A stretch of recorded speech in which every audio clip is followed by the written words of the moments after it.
Good evening.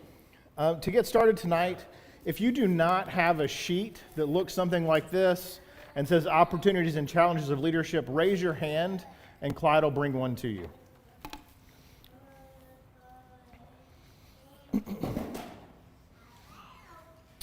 So each quarter of this year, as a congregation, we've been studying opportunities and challenges and then kind of fill in a group. So opportunities and challenges of younger people, opportunities and challenges of middle-aged, opportunities and challenges of older.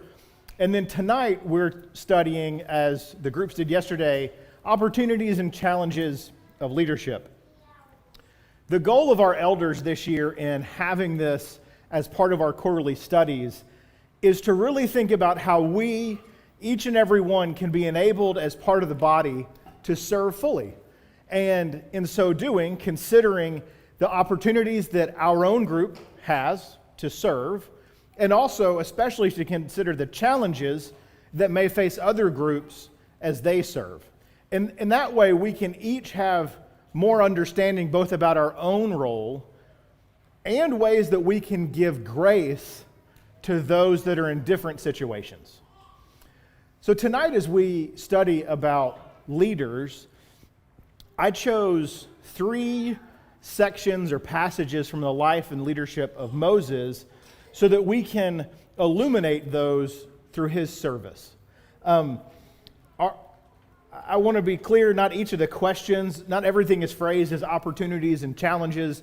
If there's a time when we're studying one of these sections and you'd like to phrase something as opportunities or a challenge and I didn't do that in the questions, don't feel like you have to adhere to the questions to comment or whatever. That's not the goal. The questions that I've included are to spur some thinking, but in each and every one of these examples, there are certainly opportunities and challenges faced at minimum by Moses, but also by those he's with, like the Israelites and Jethro.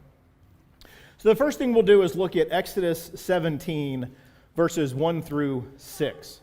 I do want to set the stage a little bit. If you think about where Exodus 17 happens, it is right after multiple things have happened for the Israelites, like they come to the pool and the water is bitter and they can't drink from it.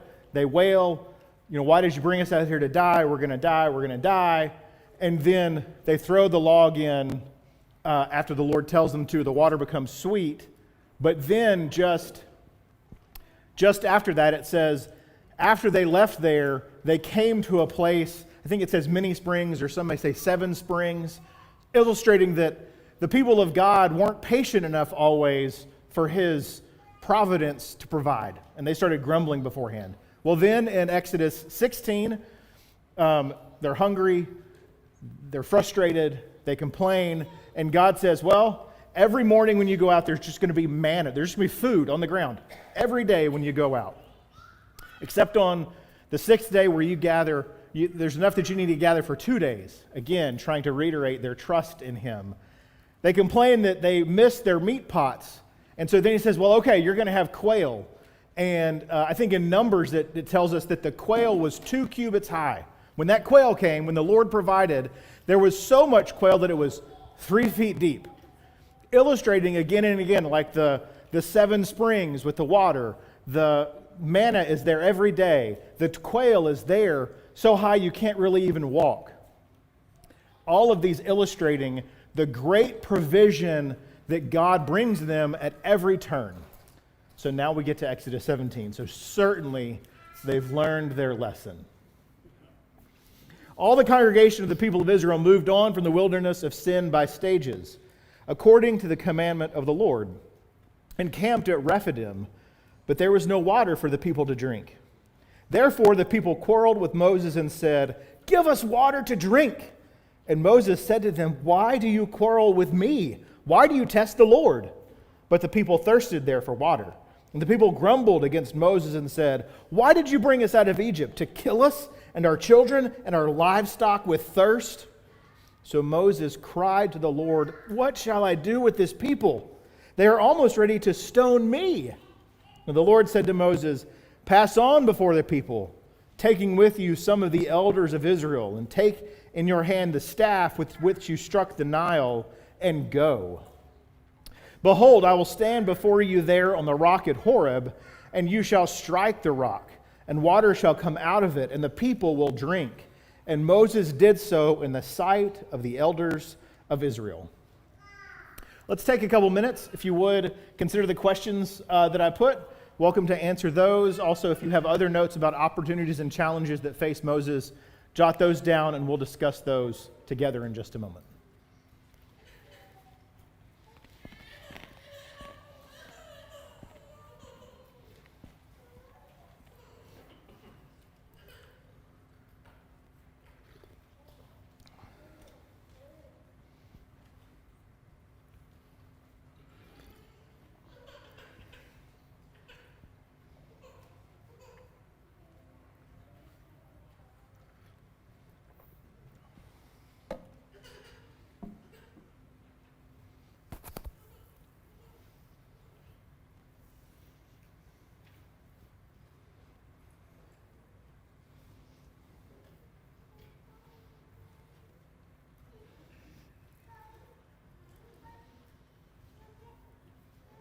Okay, so let's start with, just at a high level, why did they grumble? What's the grumbling here about?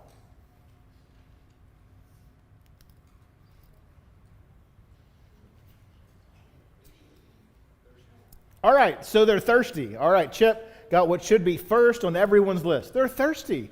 Have you ever been so thirsty, so parched, that you feel like you would give anything for a drink of water? Alan's nodding his head. If you've ever seen Alan work in the summer, he doesn't really slow down until his entire body is red and covered in sweat, and you're worried he's going to pass out. And you say, "Alan, you should sit and have some water." He said, "That's a good idea." In that moment, as soon as he realizes he's thirsty, that's the only thing he can think about, right?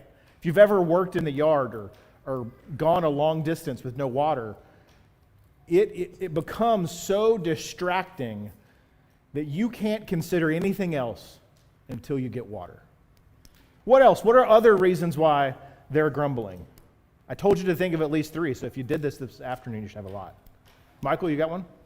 I was just going to say on top of that, like, it's not just that they're thirsty, but that seemingly, even though they've been shown all these things, there's no source of water nearby. Yeah, so over and over they have had reason to believe in God's provision, but it seems like every time they go a little bit further, maybe their hope is that they're just going to come somewhere and then there's provision made, and then they get somewhere and there's no provision made, so now they're afraid the Lord's forgotten them. So they're looking around going, "Well, I'm thirsty, there's nothing here, what are we going to do?" Right? Okay, what else?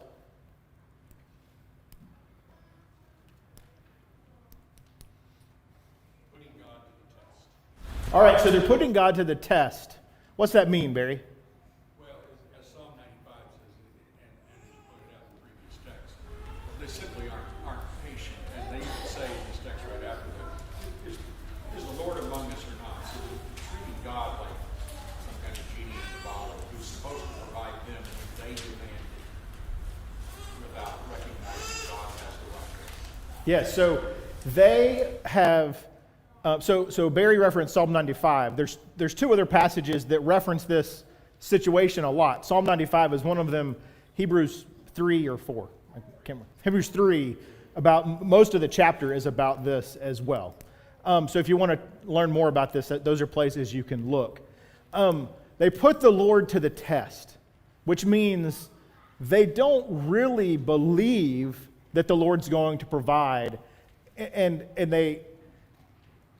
they say things like, "You brought us out here to die." So I kind of recorded this in my notes as two separate ideas. One is they don't actually know God, and they don't have faith in God. I think they have to do both in order to overcome this. I also think that they've become accustomed to having a master. And so when they look and they say, "Well, There's no provision made for us. They were now used to slaving and having a ration, and that being where they got their provision. And now that's not what's happening. They're not trading their labor for food anymore. And so I think that's part of their lack of trust, is they're not giving God labor and then he gives them enough food to survive to the next day, and then they work the next day, and then there's food the next day. That over and over again cycle. He's forcing them to have faith in him. So if we kind of think about the next question about the leadership issues here, what qualities of leadership do you think this would require for Moses?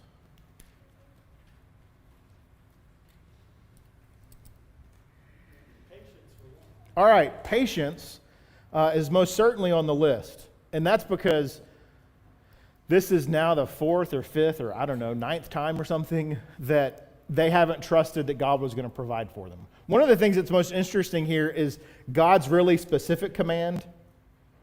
And take in your hand the staff with which you struck the Nile and then strike the rock.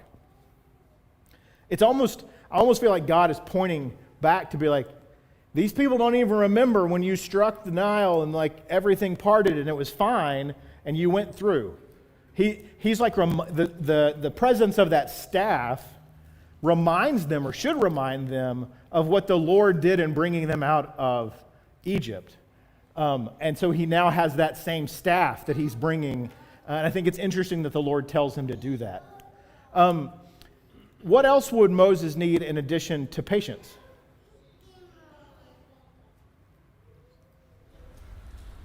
Chip? All right, so Chip says communication skills. To communicate with whom? With God and with the Israelites. Yeah, so to communicate with God and their Israelites. So Moses goes to God here. I think he really sounds afraid. They're about to stone me. You gotta help me here, Lord. That's how desperate they are. And we don't see everything that Moses says to them as a part of this, but certainly Moses has to address them and communicate to them about their situation. What other leadership issues do you see tangled up in this that would count as opportunities or challenges for Moses?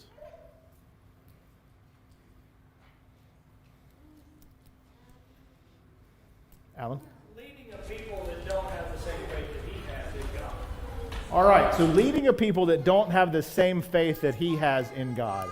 I think that's a fantastic point, because Moses generally, I think, had more faith than they did. But specifically, Moses was speaking with the Lord on a somewhat regular basis, right? And so not only do they have general reason, they should know the Lord also generally, but I think Moses likely knows the Lord better generally than they do. But specifically, none of these guys are talking to the Lord in the same way that Moses is, which we're going to talk about at the very last thing we read. And so that's a challenge. It's an opportunity. It's good for Moses that the Lord speaks to him that way, but it can also be a challenge because others aren't having that same affirmation of what he's telling them to do. They are forced in some ways to trust Moses as they trust the Lord. Drew, were you going to say something? It seems like they're not even talking about him, though. When they question, why did you bring us out here? It's not, why did God do it? Like, they've somehow even forgotten that this is at God's directive, it would seem like. And it's just, yeah, Moses, you're the worst. Why are you bringing us through the desert? Yeah, so they're directing their ire at Moses, and maybe we see them at many times forgetting the Lord. Perhaps they're focusing that ire on Moses, which means as a leader, in order to lead them through this, he has to either address that, accept it, deal with it some way, that he may be taking on a burden that isn't really his to bear, right? If God does bring them out into the wilderness to let them die, that really isn't Moses' fault. Now, Moses saves them, as Barry talked about this morning a little bit in his lesson, so I guess he takes it on him at some point. Any other leadership issues you guys think we should talk about here before we go on to the next example? Nathan? I'd mention love. he's made a conscious decision not to just offer it up to God. Yeah. So this people's threatening to kill him, and they do that more than once. And when the Lord offers to kill them, he stands in the way. So Moses shows not only his love for God in many of those actions, but his love for the Lord's people as well.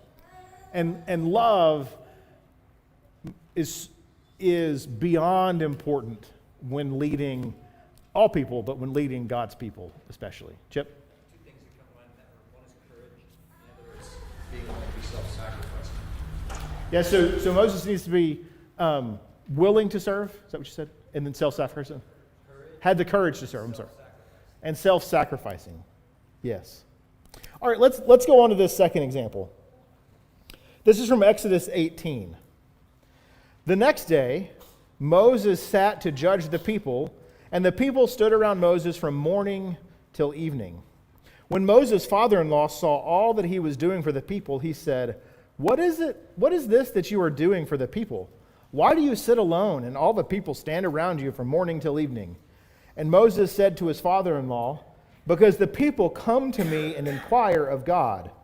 When they have a dispute, they come to me, and I decide between one person and another. I make them know the statutes of God and his laws. Moses' father-in-law said to him, What you are doing is not good. You and the people with you will certainly wear yourselves out, for the thing is too heavy for you. You are not able to do it alone. Now obey my voice. I will give you advice, and God be with you. You shall represent the people before God and bring their cases to God. And you shall warn them about the statutes and the laws, and make them know the way in which they must walk and what they must do. Moreover, look for able men from all the people, men who fear God, who are trustworthy and hate a bribe, and place such men over the people as chiefs of thousands, of hundreds, of fifties, and of tens. And let them judge the people at every time, or at all times. Every great matter they shall bring to you, but any small matter they shall decide themselves. So it will be easier for you, and they will bear the burden with you. If you do this, God will direct you. You will be able to endure, and all this people also will go to their place in peace. So Moses listened to the voice of his father-in-law and did all that he had said.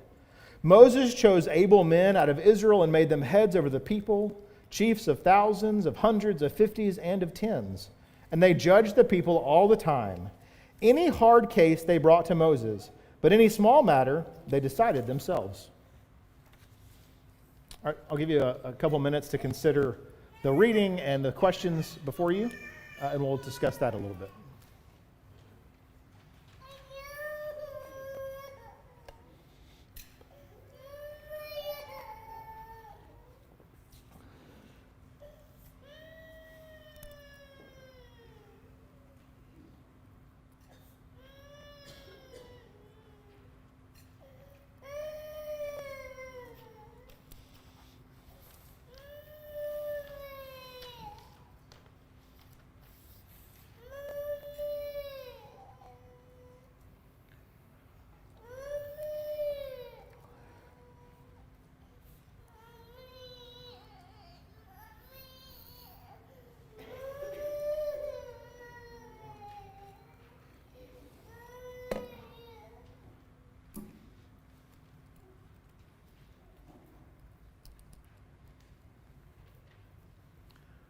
What good qualities does Moses show in this passage? Teresa? The humility to listen to advice. Okay, so he shows humility when advice is given, he listens to it. Great. What else? All right, he's approachable. His father-in-law feels like he can come and tell him these things. That's great. What else? Why was Moses doing the thing that he was doing, that Jethro gave him advice about? He cared for the people. This gets back to Nathan's comment about love. Moses loves the people, so he cares for them. And what things is he trying to do because of that love?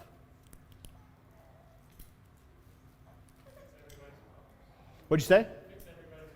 Fix everybody's problems. That's not what he says exactly.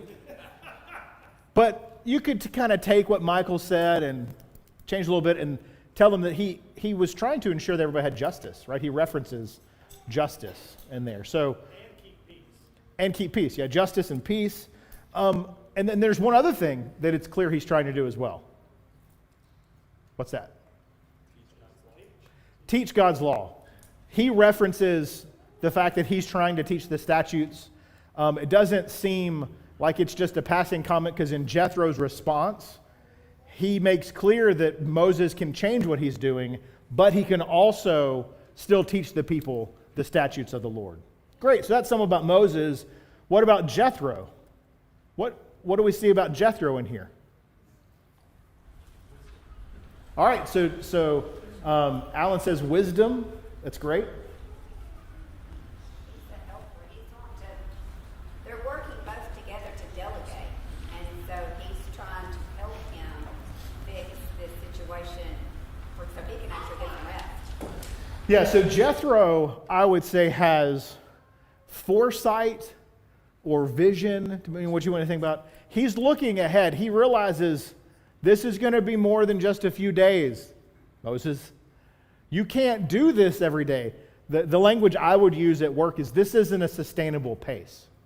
You could do this for a day or two or a week or something, but eventually you've set a system dependent on one man that's both not sustainable and fraught with risk. And so Jethro acknowledges that. He has courage in what way?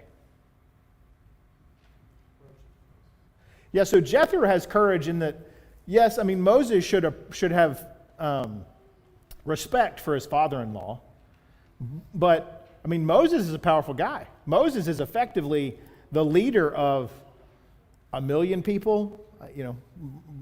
Estimates range, but let's just say amongst ourselves 1 million people. And Jethro is going to come give him advice. Moses talks to God, and Jethro is going to give him advice. I mean, that shows courage on Jethro's side to recognize that there is something that he needs to share with his son-in-law. And then he did, and this is Adam's language, he gave him feedback. That's my language for shared with someone some things that maybe they could work on. Jethro gave him feedback. And I would kind of go a little further to say another fantastic quality that Jethro has here is he doesn't just issue spot. Anyone who's been in a leadership role has experienced the person that comes to them and says, "Whew, don't think you're going to be able to keep that up," or "don't think that's going to work out," or "we got a problem here." And then they just, after they've dispensed that knowledge, which oftentimes is not surprising to the leader, they then, move along. It's like, that was great. Really appreciate that chat in helping me address this problem. Well, Jethro does the opposite. He doesn't just issue spot. He makes a recommendation that's filled with specifics about how Moses can achieve both his goals and do things a little differently. So when he does that, what are some of the things that Jethro says to Moses?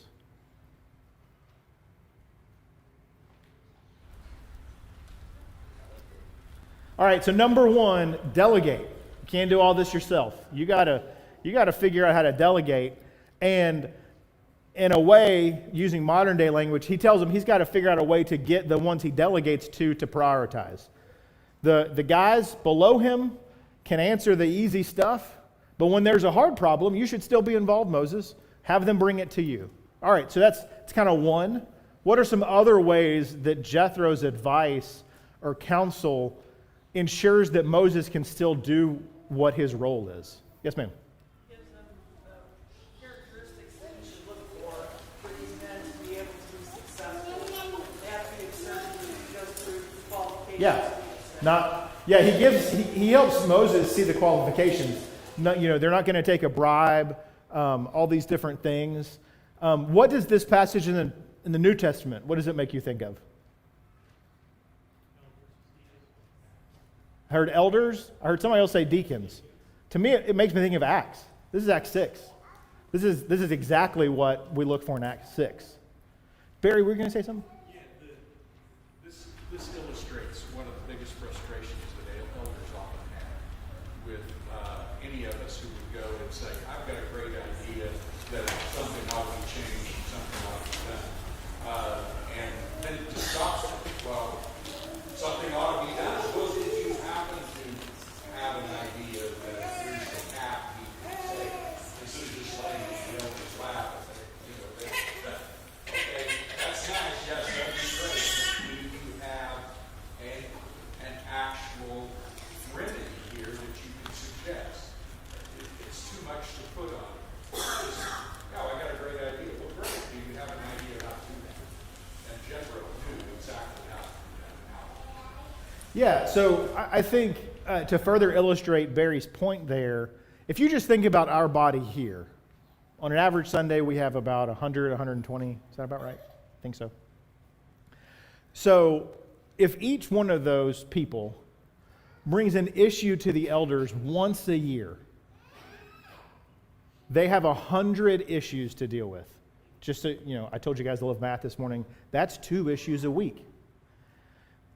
Most issues that people bring to a group of elders can't be resolved in a week.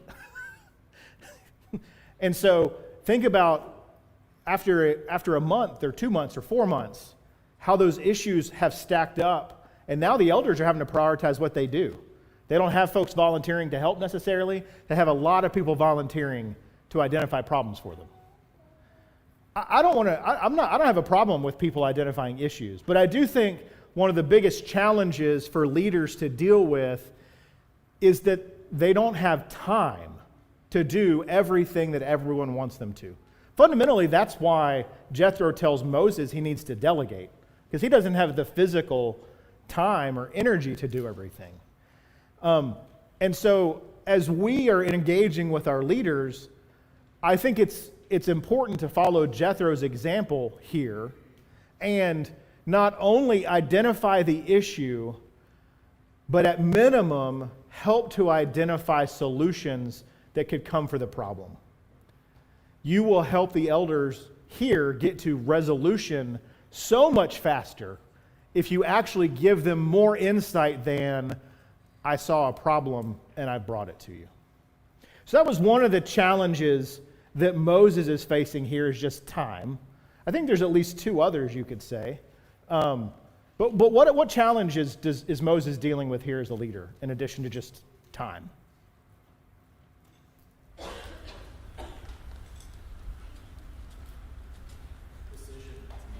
What'd you say? Yeah, so Evan used a term that I love. It's called decision fatigue.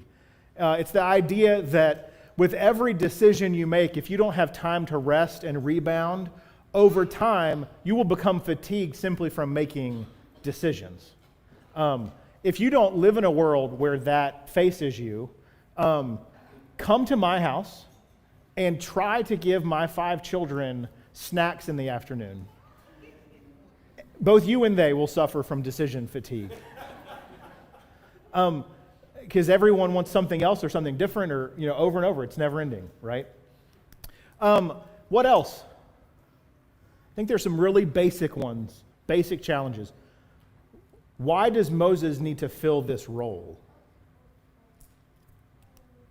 Because he knows the law, and he knows the statutes, and it sounds like he hasn't educated enough people to know them to actually apply. Yes, all right, that's great. So this is the infancy of these people knowing the Lord in lots of ways. And so he faces so many of these issues because he hasn't dispensed enough knowledge to enable them, in some ways, to do this themselves. Great. What else? I saw Nathan. I think this is before the 10 Commandments were given. Yeah. So basically Moses is their own source of authority. Right. So it rests on Moses' shoulders to dispense that knowledge. And I think that's one thing that's so interesting about what Jethro says, is he is so definitive about the fact that Moses will still be able to dispense knowledge and wisdom, and he refers to it as the statutes of the Lord. What else? Why is a judge needed? What'd you say? Disputes. And I'm just going to be more pointed and say sin. This role is necessary for someone to arbitrate all these issues because men sin against one another. Sometimes that sin is me sinning against you. Sometimes that sin is you thinking I sinned against you. Right? It goes both ways. Just because someone has a charge against someone, that doesn't mean that there's, you don't know which one. So someone has to arbitrate that activity that results from sin. Great. When you think about our leaders and what they deal with, know that the biggest challenge they face, in addition to time, like I said, that's the physical constraint, but fundamentally, they're dealing with sin every day. And so, an issue that's so thorny to deal with that Christ had to come die to resolve it for us eternally, well, our elders deal with sin within our congregation every day. Christ had to die to deal with it. They have to address it in different ways than that. But it's not easy. It's not simple to deal with that. Maybe this is a little cheeky. I think there's at least one more challenge that Moses has faced here. What? You have a cheeky one? Or? I have something that I think is lacking. All right. That shows poor leadership. Okay. He's not going to be there forever. Yes. And so, this is not only is it not sustainable, it is not good for the long term. Even if he could do it, Yes. someday he's going to die. Right. So hold that comment. That's the third passage. That's the third example we're going to look at, deals with that. My cheeky comment, or you may think it's cheeky, is, basically, the biggest challenge he faces is all these people. There's these things. If you've ever been in a corporate world, you've seen people post these funny, or they're supposed to be inspirational posters, and it's like a bunch of folks whitewater rafting, and then it says something about teamwork underneath. There's something called demotivational posters, which are the opposite. So it's there's one that has the pyramids in it, and underneath it, I think it was teamwork or something, but the tagline was there's nothing you can accomplish with endless amounts of slave labor, right? There's another one that deals with, reflects all the problems of a company. It's problems, and it's based on our research, we've determined that customers are the source of all of our problems. So we're seeking to get rid of them, right? It's a little funny when you think about it that way, but leaders are dealing with people. That's part of the sin issue also, is every one of the people they're dealing with are dealing with their own sin. But also they're just dealing with a wide swath of people. So just like Moses had people that were happy or unhappy with each and every decision he made, our leaders face the same issue. A challenge for all leaders is when to listen to the people and when to not listen to the people. You can't lead if everyone agrees with you all the time. That's not leadership. It's not really possible, but it's also fundamentally, there are times when leaders have to take us to a place that we don't think we're ready to go to or that we need to go to. And so we kind of disagree with them. We're uncomfortable. We kind of pull on the reins a little bit we want to slow that down. Well, Moses had to deal with those Israelites every single day. And they were certainly a source of challenge for him. Anything else folks want to talk about with this example before we go on to the last one? All right. Example 3. I'll read this one basically straight through. It's 2 chapters, or two different sections, one from Deuteronomy 31 and one from Deuteronomy 34. If you read from Deuteronomy either 30 or 31 through the end of Deuteronomy, there's either 3 or 4 times where Moses' departure from this world is discussed. We couldn't go over all of them, so we're only looking at 2. But if you have some time to read on your own, I think it would be good to look at those 4 or 5 sections that are both Moses addressing the people and God and Moses having some discourse on that topic a few times. We'll cover one of them here. So Moses continued to speak these words to all Israel, and he said to them, I am 120 years old today. I am no longer able to go out and come in. The Lord has said to me, you shall not go over this Jordan. The Lord God himself will go over before you. He will destroy these nations before you so that you shall dispossess them. and Joshua will go over at your head as the Lord has spoken." Then Moses summoned Joshua and told to him in the sight of all Israel, "Be strong and courageous, for you shall go with this people into the land that the Lord has sworn to their fathers to give them, and you shall put them in possession of it. It is the Lord who goes before you. He will be with you. He will not leave you or forsake you. Do not fear or be dismayed." And Joshua the son of Nun was full of the spirit of wisdom, for Moses had laid hands on him. So the people of Israel obeyed him and did as the Lord had commanded Moses. And there has not arisen a prophet since in Israel like Moses, whom the Lord knew face to face. None like him for all the signs and the wonders that the Lord sent him to do in the land of Egypt, to Pharaoh and to all his servants and to all his land, and for all the mighty power and the great deeds of terror that Moses did in the sight of all Israel. All right, jot down a couple notes for that, and we'll have our last discussion.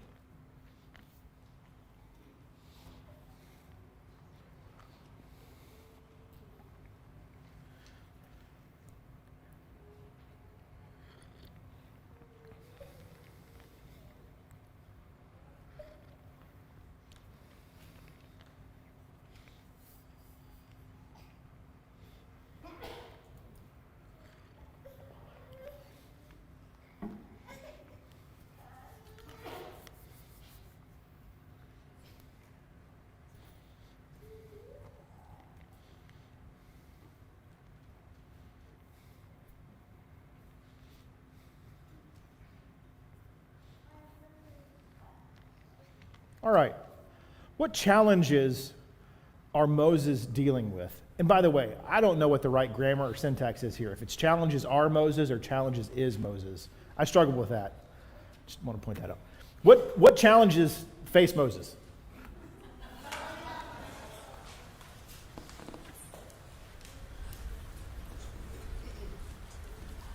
Not Alan, Barry, Chip. What'd you say? His death is imminent. All right, so Kathy says his death is imminent. He's 120. When he says he can't go out and come in, that means he's not able to move around or get around as much as he could. He doesn't have all the faculties that he had before. What else? The end of his service, he's passing on the baton. What'd you say? It's the end of his service, and he's passing on the baton. All right, so it's the end of his service. He's dying, and he can't go into the land.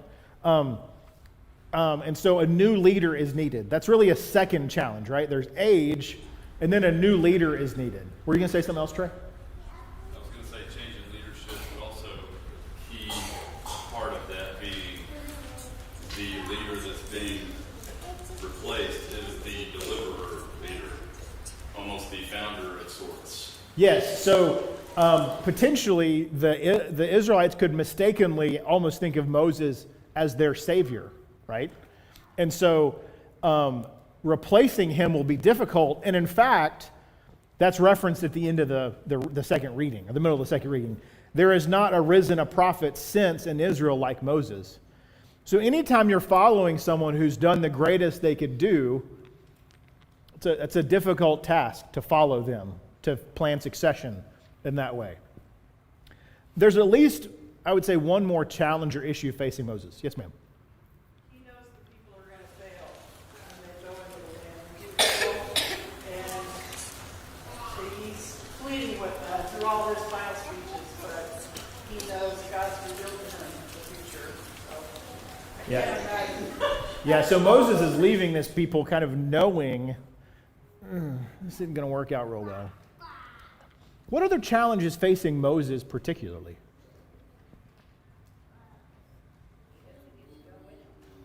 He doesn't get to go into the land. I would say that is half of the challenge or the issue. What's the other half of that challenge? That he sinned. That he sinned. He, like all leaders, have to deal with the fact that they failed. They failed at some time. And Moses failed in such a way that the Lord's punishment for him is severe. He can't go into the promised land. So what clearly he led them for quite some time because we're now on the other side of the wilderness wandering. But what could Moses have done?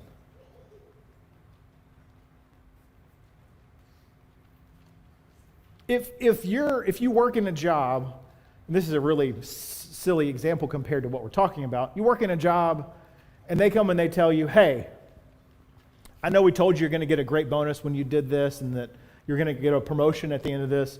We've decided you're getting no bonus and no promotion. What's your options? You can do the job anyway, or you can be like, I don't need you guys. I don't need this job. I'll just go be one of the people. Right? Moses, we don't talk about this, but Moses had the option that when the Lord took Canaan away from him and told him, you're not going to lead the people, he could have said, well, or into the promised land. He said, well, I'm not going to lead them now either. And instead, what did he do? He led them for about 37 years through the wilderness and listened to them grumble every single day about how wonderful slavery in Egypt was. So not only as a leader has Moses had to face his own sin and his own failing, but he's also had to deal with the fact that he was going to do good work for the Lord and at least in some way won't get his full reward. But he did the work anyway. It gives you some color to think about questions like, if heaven wasn't there for us, would you still serve the Lord? Moses told all of these people about the promised land. And when it was taken from them, he kept telling them about the promised land and leading them there. So as Joshua becomes the successor of Moses, what do you see that Moses did well?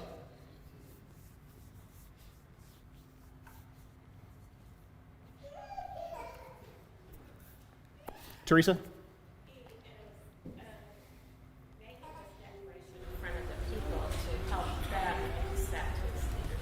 Yeah, so Moses publicly talks about this change in leadership. And he does two really, really important things. One, with Joshua standing here, he looks at the people and tells them what they're supposed to do. Be strong and courageous. The Lord will take care of you. You need to obey all his commands, and you need to obey Joshua. And then he turned to Joshua. He said, Joshua, you need to be strong and courageous and fear the Lord. He tells him to do the exact same thing, interestingly. But he charges the people in front of the new leader, and he charges the leader in front of the people. And begins the process of leadership changing hands. And it is a public process. It is not done in a tent with the drawstrings closed. And then they come out and say, Joshua's the leader now. That is not how it's done. What else does Moses do here?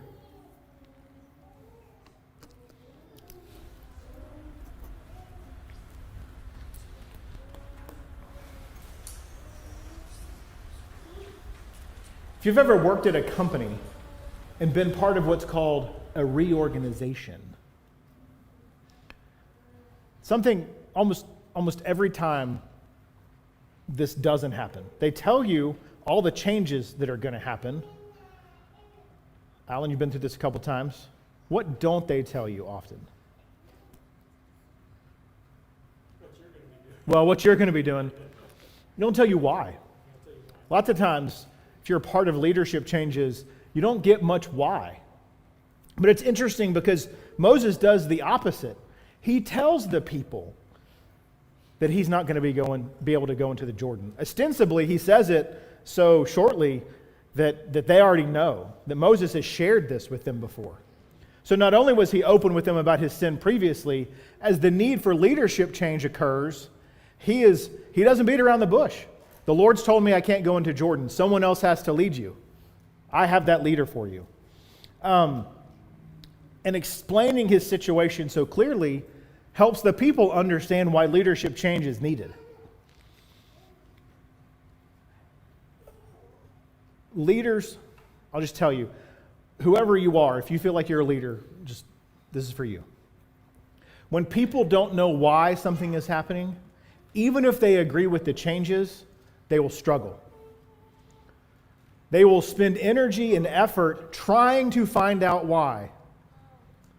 That energy and effort will distract them from moving towards the goal that you're trying to lead them to.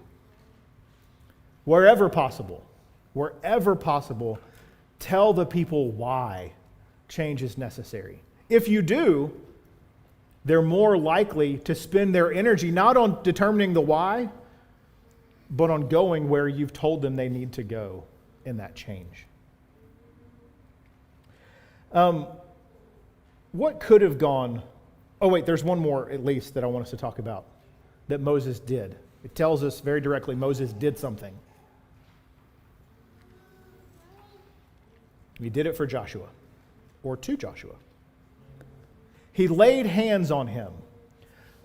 In our language, we could say he gave him the tools to do the job. He laid hands on him. He enabled him. He didn't just leave him blind.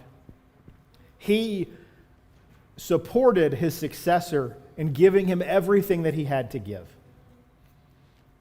Super important for leadership changes, for the new leader to get all the tools that the old leader has built. Whether that's actual tools, or often it comes in the form of relationships. That the former leader, the one that's leaving, has developed relationships over years of service and leadership. But when they move on, if they don't actively seek to transplant those relationships to the new leader, now that new leader has to spend all their time building a network again and understanding. Moses blesses Joshua here, and that he doesn't do this.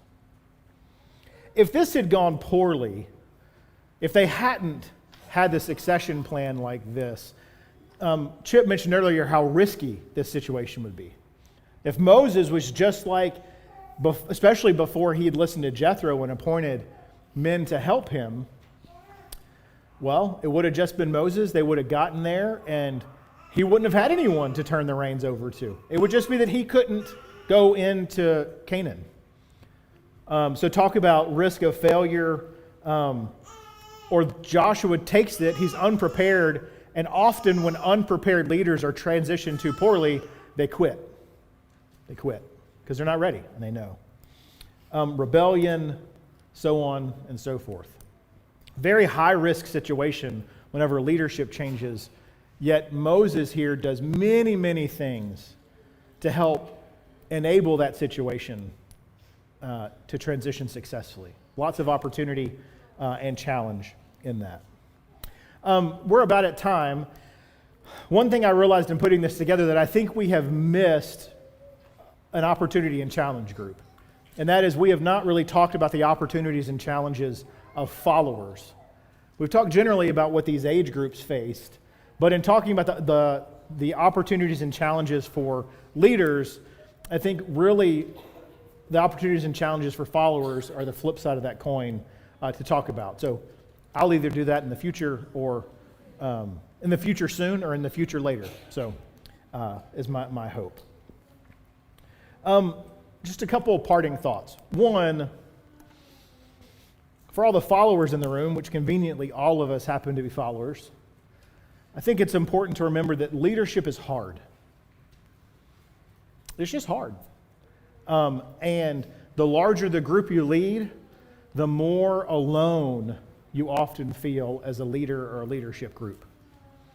Acknowledging the service of our leaders is part of what helps them serve longer.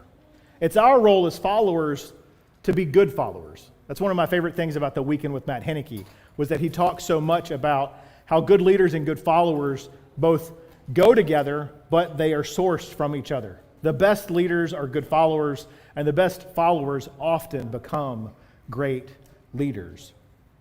I'd also say in the military there's this concept of force multipliers, is the term that they use.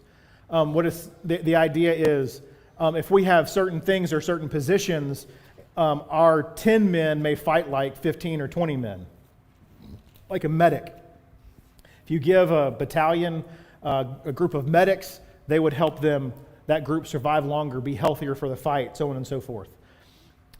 Good leaders are force multipliers because they help us work together as a group. And although the Israelites did not respond well to Moses always, can you imagine what would have happened if Moses wasn't there? What would this group of grumbling, bumbling meanieheads have been able to accomplish if they hadn't had Moses? For us, I think it's important to realize that if we will look to our leaders, whether those are our elders or other people, we can do more as a group if we have leaders leading us. So we need to enable them and encourage them to do that. And then finally, I would say, God clearly believes in the importance of leaders. He wouldn't have given us so many passages that tell us about the qualifications of different types of leaders if he didn't believe that leadership was necessary and good. We all need to plan and make ways to enable ourselves and others to lead where we can. Every one of us has some opportunity to lead the people of God. Whether that is in the humblest of service or in front of a group or whatever. Leadership and service go hand in hand. And if we can all think about ways that we can lead others to serve more, we as a group will serve and love God more. Thank you for your attention and your comments. It's been a joy to have this study with you tonight. Let's stand and sing.